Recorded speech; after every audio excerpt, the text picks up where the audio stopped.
आपण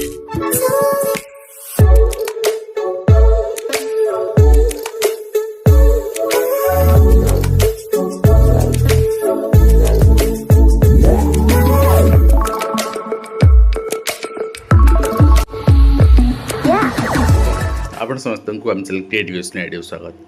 तो जिते बड़े सीजेपी एंड पिला प्रोटेस्ट कथा आम आलोचना करते टेलीग्राम पोस्ट करते बहुत जन विरोध कले बहुत जन सपोर्ट कले। यहाँ लगे मत आपणकर भितर गोटे वर्तमान पॉलिटिकल कॉन्फ्लिक्ट चलती मुझे आपणकर आलोचना करी किंतु वर्तमान जो मुद्दा रही जो डाइस रिपोर्ट आसी जो शिक्षा व्यवस्था रे आपणकर समस्या देखा ता उपर आलोचना करवा एवं एटा तथ्यभित्तिक आलोचना रहिबो। आशा करी एठी कौन सी राजनीतिक आपणकर एजेंडा आपण माने खेलेबेनी आपण माने स्टूडेंट तेणु एठी पॉलिटिकल आपणकर कौन सी मोटिवेशन न रखी वास्तविक कौन एठी सुधार हो पारिबो सरकार कौन करवा उचित। आम मैंने सरकार विरोध करने विगत दिन में आम बीजेडी की विरोध करनथिले वर्तमान बीजेपी को विरोध करने किंतु सरकार जे सत्तार रहिबो से अकाउंटेबल जहाँ समस्या अच्छी तार समाधान करने। तो आपन देखिए गोटे मु आपन को ओडिशार आउ सारा भारत वर्षर गोटे रिसर्च प्रेजेंट करी। ओडिशा रे डाइस रिपोर्ट जोटा आज आसी देखी 1458 पाखापाखि 1500 स्कूल सिंगल स्कूल अर्थ जो बुझंती मुझे कह रखा चाहिए सेठी गोटे शिक्षक रे समग्र स्कूल चली से हाई स्कूल हो प्राथमिक हो माध्यमिक हो उच्च माध्यमिक हो आपण जो स्कूल हो ठीक अच्छे। तो यही सब स्कूल जो 1458 स्कूल चली से स्कूल सब मानक 60,000 पिला पढ़ुंट माने 60,000 पिला जन जन शिक्षक निजर पूरा क्लास 1 to 5 क्लास आप 6 to 10 ये भाव में जड़े शिक्षक सब विषय पढ़ा चलती पिला माने पढ़ुंट अर्थात गोटे प्रकार कहवा गले फॉर्मालिटीज में स्कूल चली पिला मानकर निज पढ़ा निजर निजे पढ़ले बापार ना न पढ़ले आपणकर ट्रेन अच्छी दादन जावाई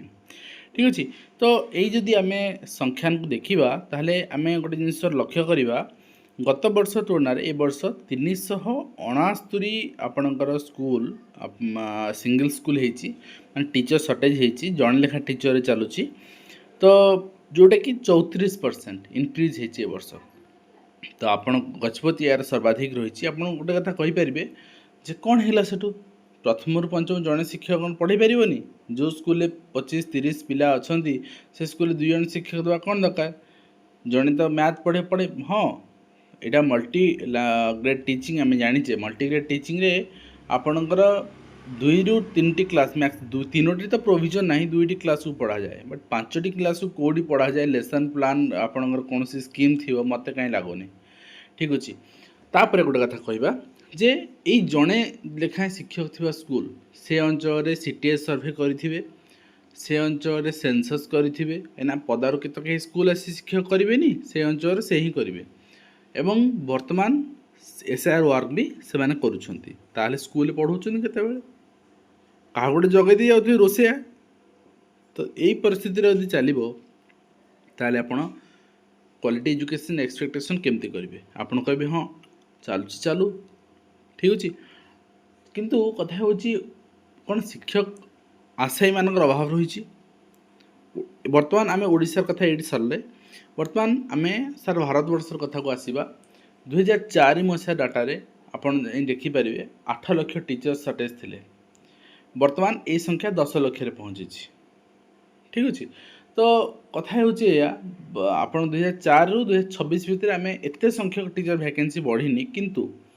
टीचर वैकेंसी भी कंप्लीट डाउन होनी माने जी आपणकर गवर्नमेंट स्कूल्स मानक 8 लाख आम कही था यहाँ हाँ सरकार से दायित्व नहीं 8 लाख थिला वर्तमान टीचर वैकेंसी 2 लाख अच्छी सारा भारत वर्ष में ताहले आम कही था ठीक अच्छे किंतु से संख्या बढ़ी आप कहे विभिन्न राज्य मानक बीजेपी शासित ना आप देखो 90% स्टेट रे बीजेपी अच्छी वर्तमान से एक्सक्यूज तो दे पारे तेणु आम कौन सी दल को टार्गेट करूँ यह कहवा कथा जे शिक्षक वैकेंसी रहिबो कौन पाई जदि गोटे पार्लियामेंट रे किंबा लेजिस्लेटिव असेंबली रे कौन सी मेंबरशिप कहार डेथ होची कहीं आपन पदवी फांका होची ताहले तो से पदवी खाली रहूनी तार प्रोविजन अच्छी एति दिन भितर पूरण हम ताले शिक्षक पदवी कहीं पारे 10 लाख शिक्षक वैकेंसी कहीं नेक्स्ट हूँ 1 लाख स्कूल्स रे गर्ल्स टॉयलेट ना यूडाइस रिपोर्ट कहूँ आम कहूनु एवं ता सहित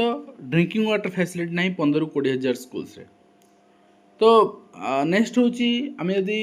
100टा आम बर्तमान ग्लोबाल स्तर को जावा इंडिया परफॉर्मेंस देखिले ग्लोबाल लेवल ले जदि 100टी यूनिवर्सिटी आम नवा ताले भारत वर्ष गोटे भी यूनिवर्सिटी आसुनी ताले आम कहीं एक्सपेक्ट करवा जे सारा भारत वर्ष रे आमे आमर यूनिवर्सिटी रे पाठ पढ़ी कि आमे कौन सी ग्लोबलाइज लेवल ना करि परिबा एंड आमे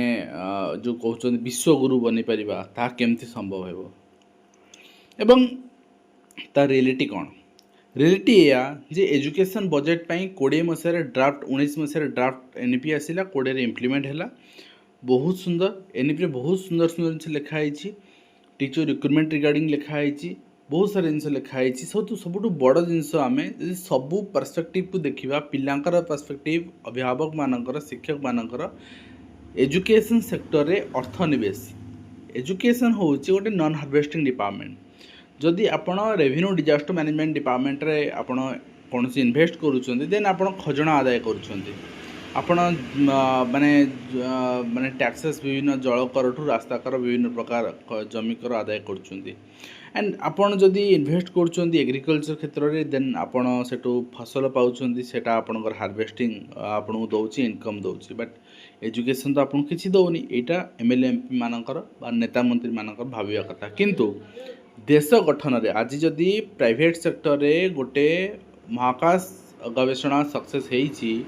ताहा एजुकेशन पाई होईची आ एटा होची हार्वेस्टमेंट ऑफ एजुकेशन आम एजुकेशन को नॉन हार्वेस्टमेंट कैटेगरी रखुचे यहाँ सबुठ बड़ भूल एवं जो कि एनईपी रे कहगला बजेट 6% जीडीपी 6% आलोकेट करा जिवो एजुकेशन सेक्टर को एनईपी लागू है 20 मसीह सेंट्रल लेवल ओडिशा तो दयनीय स्थिति सेंट्रल लेवल ये आप आसतु आज पर्यटन 6 वर्ष होगा 26 मसीहार आप देखिए बजेट आलोकेशन होती शिक्षा विभाग 2.8% जीडीपी ताहले आमे केमती कहूचे एनईपी को आमे कंप्लीट आम नियम आमे इम्प्लीमेंट करि पारने आमे माने जतिकी दबा कथा फाइनेंस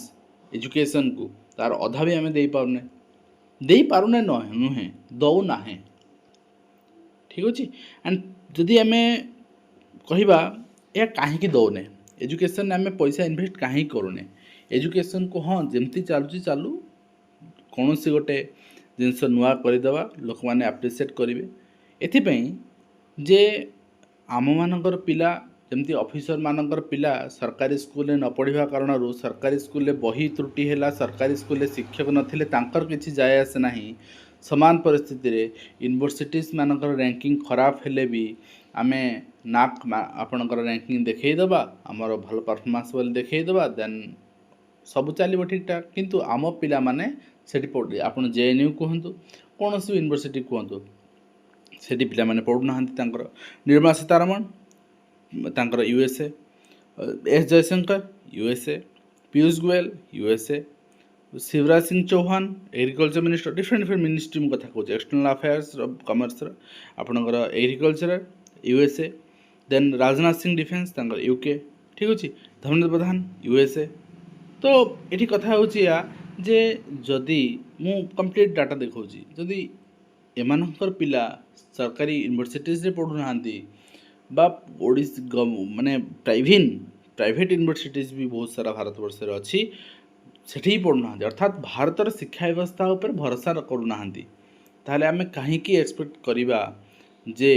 सरकार चाहिए कौन सी भी सरकार केवल ये सरकार नहीं प्रीवियसली कांग्रेस सरकार भी सरकारी शिक्षा व्यवस्था रे उन्नति हम कहीं प्रीवियसली आप देखिए जीडीपी कथा आम जब कहूचे एबे एनईपी आसला आगु एनपी आसला 1968 रे कांग्रेस गवर्नमेंट थिला तापर कांग्रेस गवर्नमेंट 2004 रे 3.2% थिला बजेट आलोकेशन जीडीपी अपन प्रीवियसली चेक भी कर परिबे ठीक अच्छे कांग्रेस समय भी 8 लाख शिक्षक वैकेंसी थिला ऑल ओवर इंडिया रे ठीक अच्छे तो आम यहाँ कहूचे यहाँ सब पार्टी जे एजुकेशन को कहीं भी प्रायोरिटी दौना ଏବଂ ପାର୍ଲାମେଣ୍ଟାରୀ ଯଦି ପ୍ରଡକ୍ଟିଭିଟି ଟ୍ରେଣ୍ଡସକୁ ଦେଖିବା ତାହେଲେ এই ଜିନିଷଟା এই ଯେଉଁ ଜିନିଷ ଆମେ ଦେଖାଉଛେ ଯେ ବଜେଟ୍ ହେଉନାହିଁ, ୟୁନିଭର୍ସିଟିର ର୍ୟାଙ୍କିଂ ଭଲ ନାହିଁ, ଏଜୁକେସନ୍ ଟିଚର ଭ୍ୟାକେନ୍ସି ଅଛି, ସ୍କୁଲ ଏଇ ଫ୍ୟାସିଲିଟିଜ୍ ନାହିଁ, ତାହେଲେ ଏଇଟା କେଉଁଠି ରାଇଜ୍ ହେବ? ଏଇଟା ଆସେମ୍ବଲିରେ ରାଇଜ୍ ହେବ ଷ୍ଟେଟ୍ ଲେବୁଲରେ ଆଣ୍ଡ ପାର୍ଲାମେଣ୍ଟରେ ରାଇଜ୍ ହେବ ଆପଣଙ୍କର ନ୍ୟାସନାଲ୍ ଲେବୁଲରେ। କିନ୍ତୁ ଆମର ଅପୋଜିସନ୍ ଯେଉଁମାନେ ଅଛନ୍ତି, ଲିଡର ମାନେ ଅଛନ୍ତି, ସେମାନେ ଆସି ରାସ୍ତାରେ କହୁଛନ୍ତି, ମିଡ଼ିଆରେ କହୁଛନ୍ତି, ପ୍ରେସ୍ କନଫରେନ୍ସ କରି କହୁଛନ୍ତି ଏଇ ସମସ୍ୟା ଅଛି, এই ସମସ୍ୟା ସମାଧାନ ହେବା ଦରକାର, କିନ୍ତୁ ଯେଉଁଠି କହିବା କଥା ଇନସାଇଡ୍ ଦ ପାର୍ଲାମେଣ୍ଟ କହୁନାହାନ୍ତି। ତ ଗୋଟେ ପାର୍ଲାମେଣ୍ଟରେ ଆପଣ ଯଦି ଦେଖିବେ ସର୍ବସମ୍ମତିକ୍ରମେ ଏମାନେ ଗୋଟେ ଜିନିଷ କରୁଛନ୍ତି। ଯଦି ଆମେ ଗୋଟେ ଦିନ ପାର୍ଲାମେଣ୍ଟ ଚଲାଉଛେ, ଆମର ଯେଉଁ ପଇସା ଖର୍ଚ୍ଚ ହେଉଛି ସେଇଟା ମୁଁ ଆପଣଙ୍କୁ ଦେଖେଇବି। କିନ୍ତୁ କଥା ହେଉଛି 1950 ମସିହାରେ ଯେତେବେଳେ ସମ୍ବିଧାନ ତିଆରି ହେଇଥିଲା ସେତେବେଳେ ପାର୍ଲାମେଣ୍ଟ ଆପଣଙ୍କର 140 ଦିନ ବର୍ଷକୁ ଚାଲୁଥିଲା। କିନ୍ତୁ ଆଜି ଆପଣ 50-60 ଦିନ ଚାଲୁଛି। ବଡ଼ ବିଡ଼ମ୍ବନାର ବିଷୟ। ସେତିକି ଆଗ୍ରହ ଦେଖାଉନାହାନ୍ତି ନା ସରକାର ନା ଅପୋଜିସନ୍ସ। ଏବଂ କଥା ହେଉଛି ଏଇଆ ଯେ ପାର୍ଲାମେଣ୍ଟ ଚଲାଇବା ପାଇଁ ଗୋଟେ ଯଦି ମିନିଟ୍କୁ ଆମେ ଦେଖିବା 2.5 ଲକ୍ଷ ଟଙ୍କା ଖର୍ଚ୍ଚ ହୁଏ। ଗୋଟେ ଦିନକୁ ଯଦି ଆମେ ଦେଖିବା ତାହେଲେ 9 କୋଟି ଟଙ୍କା ଆଣ୍ଡ ଗୋଟେ ପାର୍ଲାମେଣ୍ଟ ସେସନ୍ ଚଲାଇବା ପାଇଁ 200 କୋଟି ଟଙ୍କା ଖର୍ଚ୍ଚ ହୁଏ। କିନ୍ତୁ ଆମମାନେ ଚଲାଇବା ପାଇଁ ଚାହୁଁନେ, ଆମମାନେ ସମସ୍ୟା ସେଠି ଉଠାଇବାକୁ ଚାହୁଁନେ। ଆମମାନେ ସମସ୍ୟା ଉଠାଇବା ତ ରାସ୍ତାରେ, ଆମମାନେ ସମସ୍ୟା ଉଠାଇବା ତ ମିଡ଼ିଆରେ, ଯେଉଁଟାକି ଆମ ପବ୍ଲିସିଟି ହେବ। ବଟ୍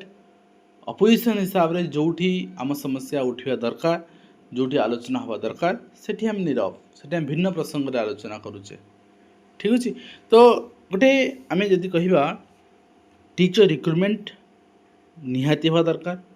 ଇନଫ୍ରାଷ୍ଟ୍ରକ୍ଚର ଡେଭଲପମେଣ୍ଟ ନିହାତି ହେବା ଦରକାର, ଏନ୍ଇପିର କମ୍ପ୍ଲିଟ୍ ଇମ୍ପ୍ଲିମେଣ୍ଟେସନ୍ ହେବା ଦରକାର, ବଜେଟ୍ ଆସିବା ଦରକାର, ପାର୍ଲାମେଣ୍ଟାରୀ ଆକାଉଣ୍ଟେବିଲିଟି ଉପରେ ରହିବା ଦରକାର, ଯାହାଫଳରେ ଏଜୁକେସନ୍ ଡେଭଲପମେଣ୍ଟ ହେଇପାରିବ। ତ ନିଶ୍ଚିତ ଭାବରେ ଆମେ କହିପାରିବା ଯେ ମୁଁ ଯେଉଁ ତଥ୍ୟ ପ୍ରେଜେଣ୍ଟ କରିଛି ଯଦି ଆପଣଙ୍କୁ ପସନ୍ଦ ନାହିଁ, ଯଦି ଆପଣଙ୍କୁ ଲାଗୁଛି ଏହା ପଲିଟିକାଲି, ଦେନ୍ ଆପଣ କମେଣ୍ଟ କରିପାରିବେ। ଯଦି ଆପଣ ଆପ୍ରିସିଏଟ୍ କରୁଛନ୍ତି ନା ଏଇ ତଥ୍ୟ ଲଜିକ୍ ବେସ୍ ଅଛି ଆଣ୍ଡ ଏଇ ତଥ୍ୟ ଯାହା ଅଛି ସେ ଅନୁସାରେ ସମାଧାନ ବି ହେବା ଦରକାର, ତାହେଲେ ନିଶ୍ଚିତ ଭାବରେ ଆପଣ ଏ ବାର୍ତ୍ତାକୁ ସମସ୍ତରେ ପହଞ୍ଚିବା ପାଇଁ ଆପଣଙ୍କର ସହଯୋଗର ହାତ ବଢ଼ାଇବେ। ଆଜି ଭିଡ଼ିଓ ଆମେ ଶେଷ କରୁଛୁ।